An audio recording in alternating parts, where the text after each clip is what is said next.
Olá, pessoal, boa tarde a todos. Obrigada pela participação de vocês nesse último call do ano, call mensal da UCAM. A gente gostaria de fazer um comunicado, né? Como a gente tinha mencionado no mês passado, a gente fechou para captação o nosso fundo OCAM Liquidez D1, que é o nosso fundo de crédito privado. Foi um grande sucesso, um fundo que está performando muito bem nos peers aí da indústria. E como opção a esse fundo, a gente tem o D30, que é um fundo que replica basicamente as estratégias do D1, mas ele é mais concentrado, carrega menos caixa, e hoje ele está disponível na plataforma Ion do Itaú e também no BTG, na Guide e em alguns outros lugares. Então, caso vocês precisem fazer investimentos, a gente dá essa alternativa do D30, que também é bem interessante. Bom, no qual hoje a gente vai começar, como de praxe, com o Paulo Val, falando um pouco do cenário macro, global e local. Posteriormente, o Petrônio Cansado vai falar da parte de crédito privado, dos fundos de gestão. Seguido a ele, Pedro Drê vai falar um pouco do mercado de juros, Fernando Chibante, da parte de moedas, e o Duda, por fim, falará da parte de renda variável. Paulo, por favor, pode começar. Boa tarde a todos. Acho que o grande tema do último mês foi a questão do crescimento, né? A moderação do crescimento ao redor do mundo. A gente tinha especificamente,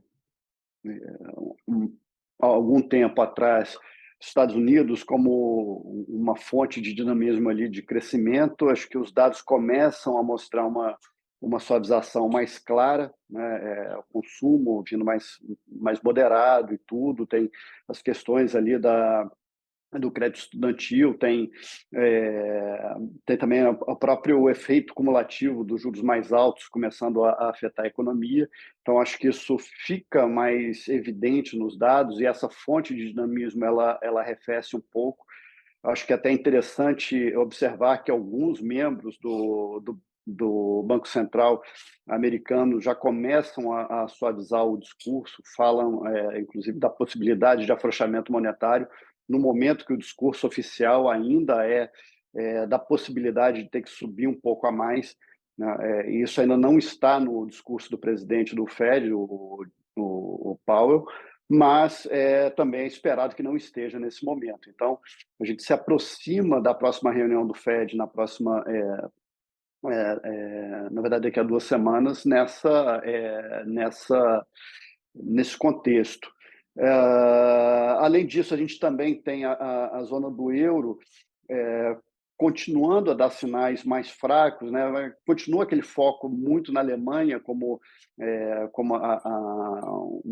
uma atividade mais fraca também, né? Isso na parte industrial na Europa como um todo fica claro, mas acho que de novo se destaca a Alemanha. E na China, o que a gente continua a ver é a concessão de estímulos, mas com uma conversão mais baixa do que no passado em termos de atividade. A atividade não tem respondido, não tem reagido aos estímulos que o governo tem dado, né? Tem aquele problema imobiliário que a gente conhece já há bastante tempo, e isso parece que realmente está entupindo um pouco esse canal de transmissão ali dos estímulos para a atividade. Então, eu acho que esse é o grande contexto internacional que a gente vê, né? Acho que, principalmente nos desenvolvidos, uma sincronização maior do ciclo econômico da atividade enfim, isso obviamente tem consequências em cima de política monetária.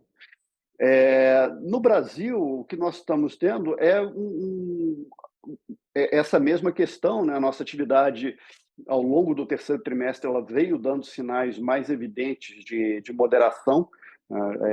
O PIB do terceiro tri, perdão, deve ser um grande resumo desses dados, né? E deve mostrar uma pequena contração ali na comparação com o trimestre anterior.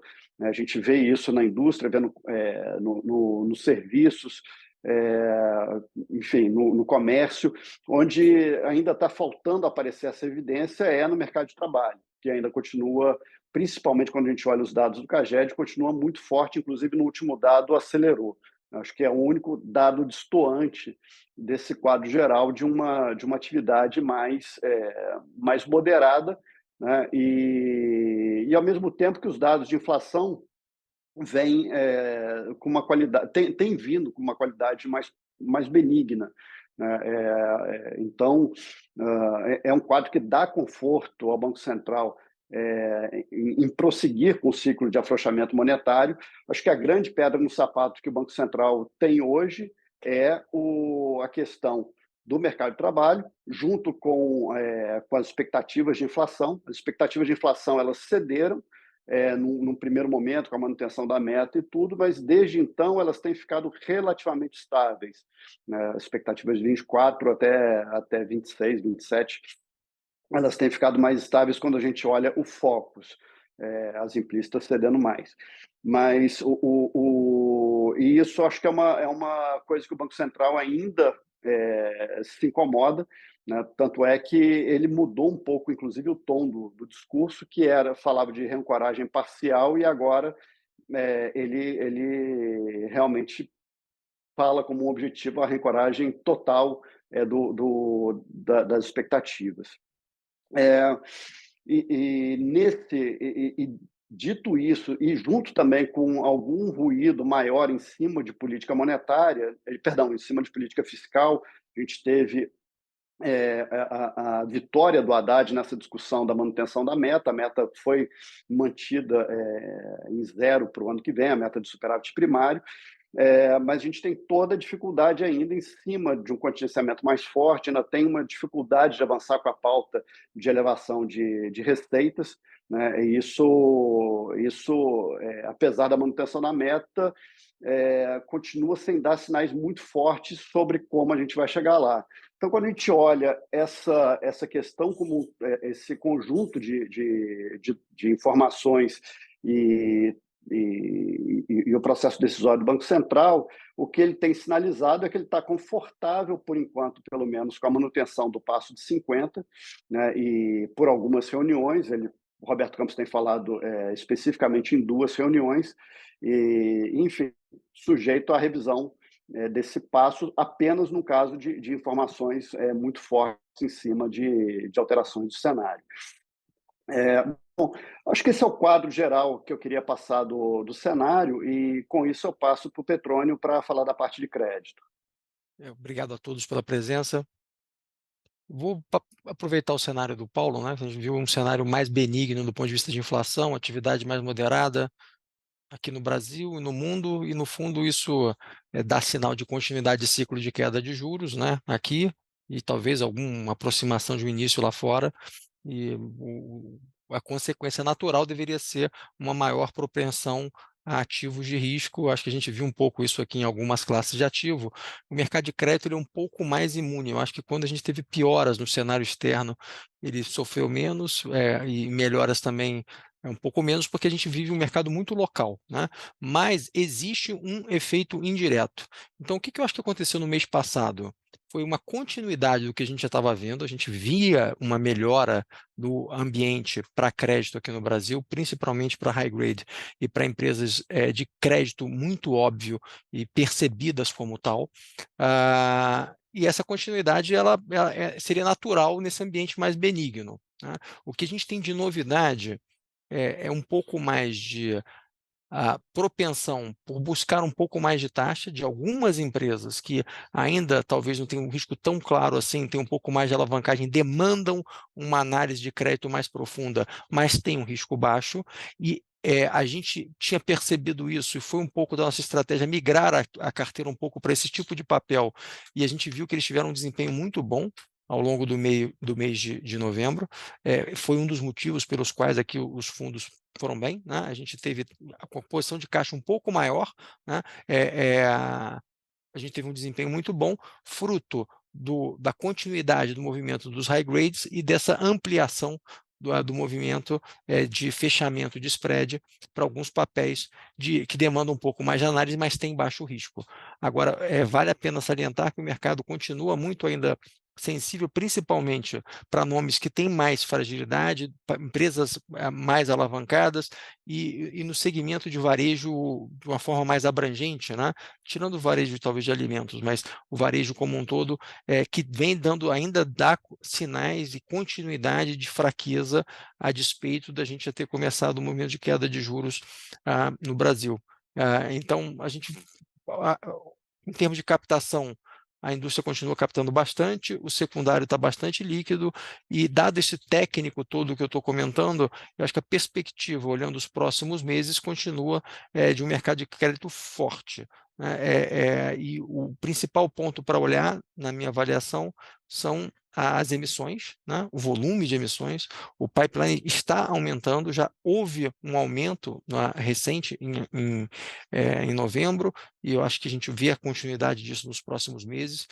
Talvez até esse ambiente geral mais favorável incentive empresas a desengavetar projetos e acessar mais o mercado de capitais, mas essas primeiras emissões estão vindo principalmente em empresas com risco mais baixo, empresas mais óbvias, e as taxas não estão vindo todas, né, que eu acho que num patamar que justifique, pelo menos do nosso ponto de vista, a entrada em algumas emissões. Então, a gente tem ficado fora de algumas, mas eu acho que é saudável para o mercado como um todo a gente ter mais oferta de papel, e eu acho que essa dinâmica entre captação de um lado da indústria e do outro de oferta é o principal vetor, que do ponto de vista mais estrutural, acho que o mercado está muito bem defendido com essa continuidade nos juros aqui no Brasil, que ainda se encontra num patamar bastante elevado.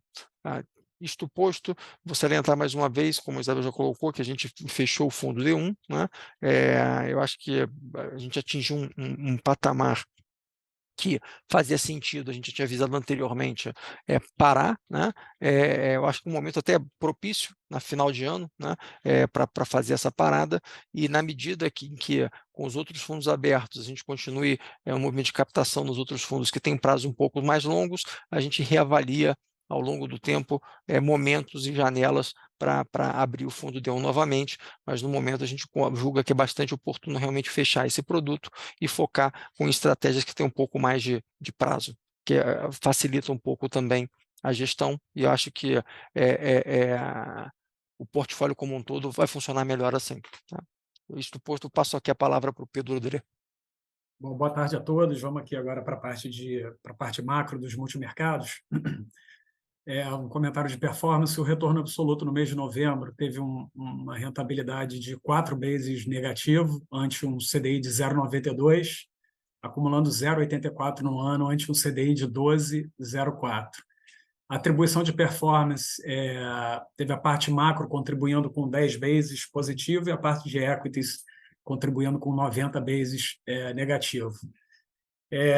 Comentando um pouco do que aconteceu em novembro e depois engatando um pouco como é que a gente está vendo as coisas para frente, acho que novembro foi um mês muito positivo para os mercados, de certa forma, diametralmente oposto ao que tinha sido o mês de outubro, né? Há um mês atrás, a gente estava falando aqui sobre o clima negativo no mercado, a abertura das treasuries, né? O 10 anos negociando perto de 5%, aversão a risco, dólar forte. Né? O mês de novembro foi o contrário. A gente viu um movimento de risk-on muito forte, né? Acho que o destaque é o fechamento da renda fixa global, né? Estados Unidos é destaque, com certeza. Acho que foi o maior alívio das taxas americanas em muitos anos, e acho que isso trouxe o mercado todo a reboque. A gente viu as bolsas com um comportamento muito positivo, o dólar enfraquecendo e os ativos de risco performando de maneira muito favorável. Acho que foram vários os gatilhos para esse alívio na renda fixa americana. Complementando o que o Paulo já disse, o Paulo tocou muito na parte de desaceleração de atividade econômica, né, tímida ainda, mas alguma desaceleração. Eu complementaria dizendo que acho que o tema de desinflação forte ficou muito latente, né?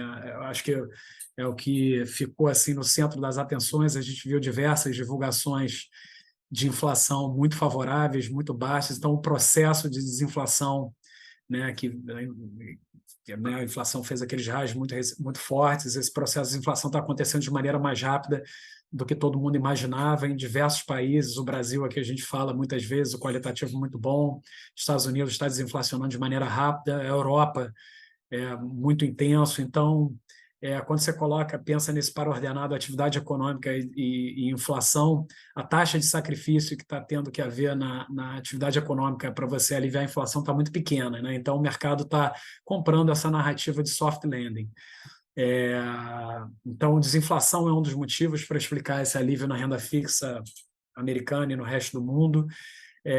O Paulo também mencionou alguns membros do FONC, do Fed, né, que mudaram o discurso. O discurso parece que parou de ser muito focado em higher for longer e passou a ser, se a inflação continuar melhorando assim, talvez a gente tenha que cortar.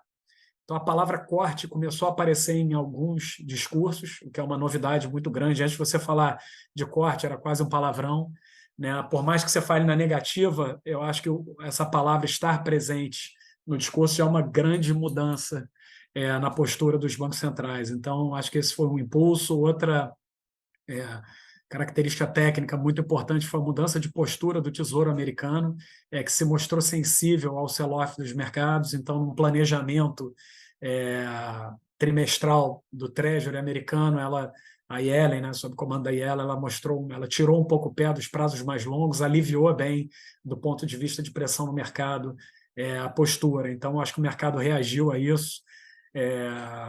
Então, é uma soma de coisas. A inflação melhor, a atividade econômica mais fraca. Você olha a taxa de desemprego nos Estados Unidos, ainda é baixa, mas já fez um movimento de 3,4 para 3,9, né?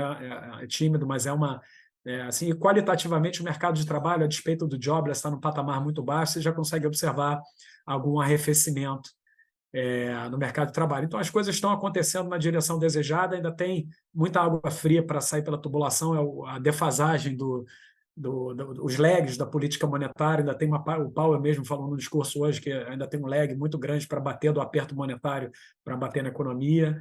E, além disso, a gente está vendo um choque muito positivo de energia, né? O petróleo, obviamente que pega muito no headline da inflação, teve na sequência de outubro, teve uma queda muito grande, se eu não me engano, de 8%, novembro teve mais uma queda, acho que perto de 5%, então o petróleo já está uns $20 abaixo do jazz, uma queda de mais de 20%, então um alívio muito grande. Então, é uma sucessão de fatores que contribuíram assim, para esse alívio na renda fixa. Destacaria também na Europa a queda muito forte das inflações implícitas para os vértices mais curtos, então está tendo uma percepção de que a inflação vai desacelerar muito forte na prática, mesmo olhando no retrovisor, quando você olha a inflação na ponta na Europa, se você fizer a dessazonalização e anualizar, a inflação está rodando na meta ou abaixo. Então, realmente está muito impressionante. Com essa queda da inflação na Europa, o juro real está subindo muito e provocando até um aperto adicional, né, com a elevação do juro real nessa janela mais recente. Então, é uma mudança de cenário muito forte. A gente acredita até que no continente europeu esse cenário pode forçar o ECB a ter que cortar os juros já no primeiro trimestre, então uma surpresa muito grande, né? O mercado lá está reagindo de acordo, a Europa já tem 2 cortes de juros no primeiro semestre, né? Os Estados Unidos já está com a taxa terminal perto de 4 no Z4, que é no final do ano que vem. A Europa também, no ano todo, já tem mais de 4 quedas, tem umas 5 quedas, assim como nos Estados Unidos. Então, uma mudança de cenário muito radical do que o que a gente estava falando há um mês atrás. E a gente, aqui na parte macro, a gente reagiu de acordo. Acho que a gente foi até rápido aqui. Há um mês atrás, a gente estava com um discurso de bastante cautela, operando de maneira tática, porque a vol estava muito alta. Eu me lembro que a gente até ganhou um bom dinheiro aqui na área na parte macro, em outubro, estando tomado em juros, né? E a gente entrou no mês de novembro com viés negativo, mas viramos a mão rápido. Hoje a gente está aqui com um portfólio bastante aplicado e querendo aumentar as posições. A gente tem posições além de Brasil, Estados Unidos, Europa. A gente acha que o ciclo virou e está um mundo para você perseguir realmente posições aplicadas. E uma posição que a gente ainda mantém é uma posição de inclinação de curva que a gente já vem carregando há algum tempo, tanto no Brasil quanto nos Estados Unidos. É um steepening, né, onde você aplica os vértices mais curtos e toma os vértices mais longos. A gente acredita que o ciclo econômico avançando dentro de um processo de corte de juros generalizado, as curvas tendem a empinar, né, nesse cenário. Então, quando você olha o preço que a gente tem na tela hoje dessas inclinações, conforme a gente for avançando no ciclo de corte de juros, muito provavelmente essas inclinações vão aumentar. Então, a gente é bastante animado com essas inclinações. Elas não performaram bem no mês de novembro, tá? Então, a gente ganhou um dinheiro aplicado em juros, mas perdemos uma parte nessas inclinações de curva que acabaram fletando nesse último mês, porque a gente acha que é natural. Você olha o Brasil, por exemplo, fechou muita taxa, e é natural nesse primeiro movimento que os vértices mais longos andem primeiro, porque é o vértice onde o investidor estrangeiro costuma operar. Então, o primeiro fluxo vem na parte mais longa, depois o mercado se ajusta e a curva acaba empinando. Então, fechando a parte internacional, acho que é isso. O destaque é esse fechamento de taxa nos Estados Unidos, na Europa, um movimento muito forte. E passando para o Brasil, acho que é importante destacar aqui como, né, o mercado internacional externo é muito determinante no comportamento dos ativos aqui dentro. Paulo já comentou que a gente teve muitos ruídos fiscais ao longo do mês, não teve avanço nenhum, né? Pelo contrário, muito latente a dificuldade da gente aprovar as medidas aí para aumentar a receita no ano que vem, para tentar chegar perto da meta. É muito difícil, esses ruídos, né, continuaram muito presentes, e mesmo assim o mercado aqui teve um alívio muito grande, fechamento de taxa, os DIs do meio da curva fecharam mais de 100 bases no mês, então um alívio muito grande, acho que muito impactado. Óbvio que a gente teve notícias positivas aqui dentro também, principalmente na parte de inflação, né, mas não é uma grande novidade, mas o IPCA está mostrando um qualitativo muito bom, a gente está rodando com a inflação muito bem comportada, com uma desaceleração grande. Mas é importante destacar aqui a relevância do ambiente internacional aqui dentro. Então, o Brasil, o mercado, né, fez uma reprecificação muito intensa. A gente, há um mês atrás, estava com uma Selic terminal na curva perto de 11, agora está sub 9,75. A gente capitalizou aqui nos fundos em cima desse fechamento de taxa. A gente está animado com as posições aplicadas aqui no Brasil. O Banco Central ainda não fez o mercado também não embarcou muito num call de aceleração de pace, acho que muito em cima do discurso do Banco Central. A gente tem visto manifestações aí recentemente dos diretores, do presidente, né, insistindo naquela frase próximas reuniões, sinalizando que o pace de 50 deve ser pelo menos repetido na reunião agora de meados de dezembro e na primeira reunião do ano que vem, mas a gente acredita que tem uma grande chance de acontecer uma aceleração. E se isso for verdade, vai beneficiar, obviamente, muito as posições aplicadas no vértices curtos e também as inclinações de curva que a gente tem. Então, a gente está animado. Como o Paulo falou, a atividade começa a mostrar um arrefecimento, isso joga muito a favor das posições, a inflação está benigna, e você tem um ambiente internacional agora que passou a ajudar muito, e a gente acha que o ciclo está virando no mundo inteiro. Então, está um ambiente favorável você perseguir posições aplicadas em juros. Aqui no Brasil, acho que é o nosso emergente preferido para estar alocado, então a gente está com uma posição aqui um pouco maior nessa parte curta aplicada e mantendo posições de inclinação de curva que vão se beneficiar conforme a gente vai avançando no ciclo de afrouxamento monetário. Bom, já me estendi muito aqui, eu vou passar para o Chibante para falar de moedas. Obrigado. Obrigado, Pedro. Boa tarde a todos.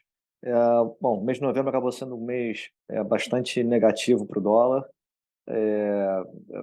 Certamente foi um mês de maior intensidade aí, onde o dólar mais se depreciou aí. A última vez que teve um movimento desse tamanho foi em novembro do ano passado, então acho que foi generalizado.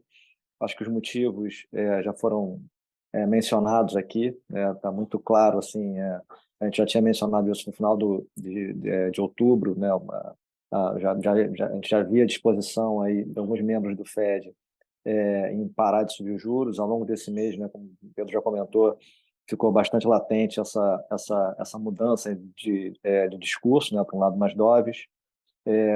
Acho que, de uma maneira geral, os CPIs, aí, a inflação, tanto nos Estados Unidos quanto na Europa, estão vindo um pouco mais tranquilas, com destaque aí para a Europa. Então, acho que na margem aí, a gente acabou sentindo muito aí a derivada mais forte aí em relação ao movimento possível, movimento aí, né, de juros aí de Estados Unidos contra o resto do mundo. Então, acho que isso aí foi um catalisador aí que propiciou esse dólar mais fraco. A gente aqui na parte de posição, a gente já tinha zerado ao longo do mês de outubro as nossas posições compradas em dólar. Ao longo desse mês, a gente operou na outra ponta, a gente montou uma cesta de moedas, tanto emergente quanto de desenvolvidos aí contra o dólar. Essa cesta acabou performando bem ao longo do mês, e mais para perto do final do mês a gente acabou reduzindo essas posições. Foi um movimento bastante intenso aí que a gente viu, e a gente ainda acha que pode estender um pouco mais, mas a gente optou por transformar algumas dessas apostas aí em pares. Então agora a gente está carregando basicamente uma posição no real contra o peso chileno. A gente, né, o real está fazendo dessa cesta que a gente achava que poderia performar bem ao longo do mês contra o dólar, acabou funcionando, e mais para perto do final do mês e começo desse mês, ainda hoje a gente aumentou essa posição, e travando no peso chileno.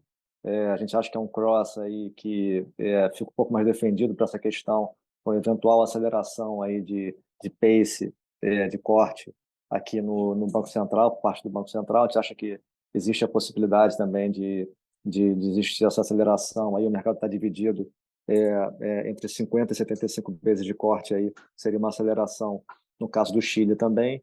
Então eu acho que faz sentido travar um pouco essa posição.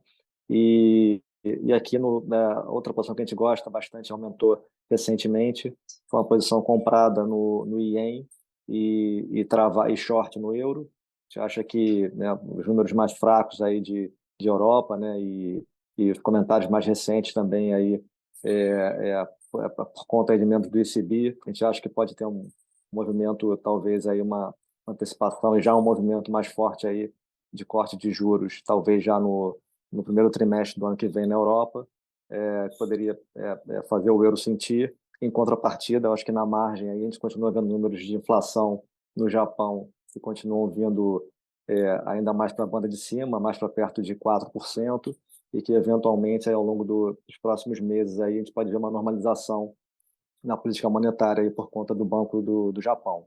Então acho que são os crosses agora. A gente saiu da direção aí do play direcional aí de dólar, pelo menos momentaneamente, e estamos taticamente aí preferindo operar agora de uma maneira mais neutra aí, via pares, tá? Acho que é isso aqui da minha parte. Eu passo para o Duda para fazer os comentários aí na parte de bolsa. Obrigado, Shiband. Boa tarde a todos, é um prazer falar com vocês. Bom, indo depois de falar da parte macro, que eu acho que foi determinante para os mercados, aí, com números melhores de inflação, melhores no mundo, melhores no Brasil.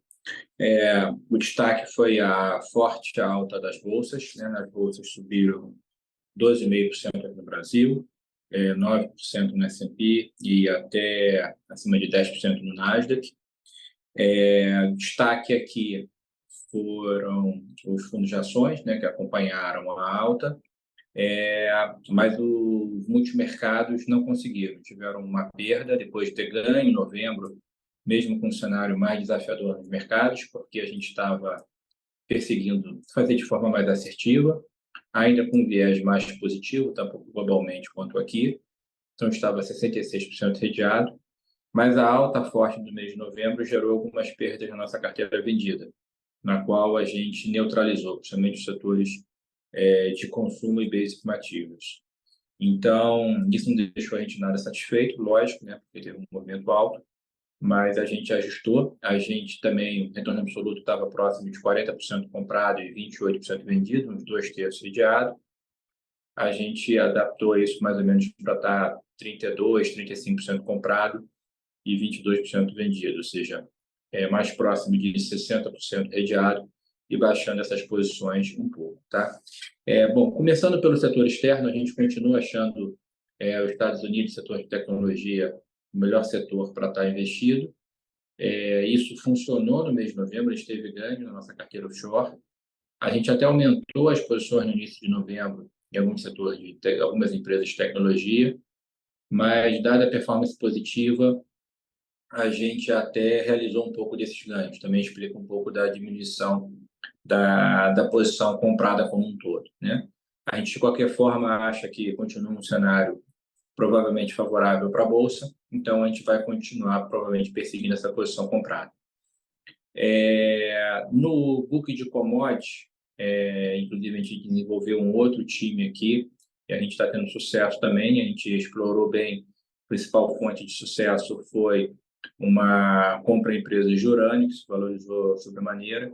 Então, a gente também tem feito vários plays relativos em relação a commodities, principalmente nos setores de óleo e basic materials, e acho que também vai ser uma nova fonte aí de receita para o CAN. Bom, indo aqui para o Brasil, que foi o destaque negativo, né? Teve destaques positivos também, a gente continua gostando do setor de bancos performaram bem, plataformas de investimento performaram bem também, que a gente está investido, e a gente também está perseguindo compra no setor de banco digital, tá? Então, a gente continua perseguindo posição nesse setor. O setor de utility não acompanhou tanto a alta da Bolsa, mas a nossa carteira teve ganho não, nessa dimensão do que foi a Bolsa. A gente, nas empresas que a gente prefere mais, principalmente numa empresa que a gente procurou diminuir para realizar um pouco o ganho, a gente conseguiu entrar em outras empresas também que geraram oportunidades e que também já geraram ganhos positivos, tá? Então, a gente continua também perseguindo o setor de utilities, tá? No consumo, que teve alguns resultados negativos, a gente diminuiu, neutralizou essa carteira. A gente não vinha perseguindo essa parte, principalmente das empresas mais afetadas por aumento de impostos, principalmente essa subvenção de ICMS.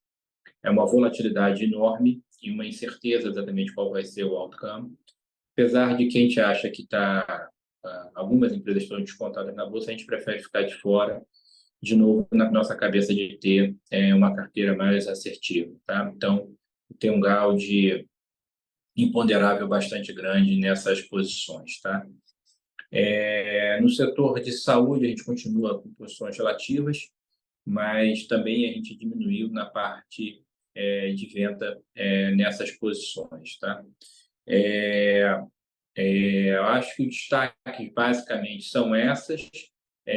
Hoje a carteira, a gente estava procurando estar próximo, está 2/3 Brasil e 1/3 lá fora. Hoje a gente está mais próximo de 60% aqui no Brasil, 40% lá fora. A gente também, os ajustes, principalmente nas posições vendidas aqui no Brasil, fizeram uma diminuição também um pouco da carteira. E eu acho que o cenário positivo para a Bolsa Brasileira é que a gente tem visto, depois de muito tempo, um fluxo mais positivo por parte de estrangeiros, né? Entrando aí em dezembro e janeiro, que são umas posições estratégicas, mais táticas que as pessoas fazem para se posicionar nos portfólios, eu acho que isso pode ter uma derivada efetivamente positiva aqui para a Bolsa, porque realmente poderia fazer a Bolsa aqui mudar de patamar. A gente vai estar procurando fazer isso de forma assertiva. Acho que tem bastante incerteza, principalmente nessa parte fiscal, tem bastante incerteza aqui no Brasil, mas eu acho que de forma protegida, mais com uma parte direcional, até porque as empresas que a gente tem uma convicção enorme e o beta não é muito alto dessas empresas, a gente também está procurando ajustar dessa forma. Bom, basicamente seria isso. Eu passo para a Isabel para se tiver perguntas. Duda, a gente não tem nenhuma pergunta em aberto, eu só queria adicionar que, além da Ion, né, Itaú e do BTG, da Guide, o fundo D30 também está disponível na Genial, tá? Acabei esquecendo de mencionar que a Genial também está com o nosso produto de crédito privado D30 disponível, caso alguém se interesse. Eu acho que é isso, podemos encerrar então, pessoal. Obrigada a todos aí pela participação, estamos à disposição, caso vocês precisem de alguma coisa. Obrigado a todos. Obrigado. Tchau. Obrigado a todos.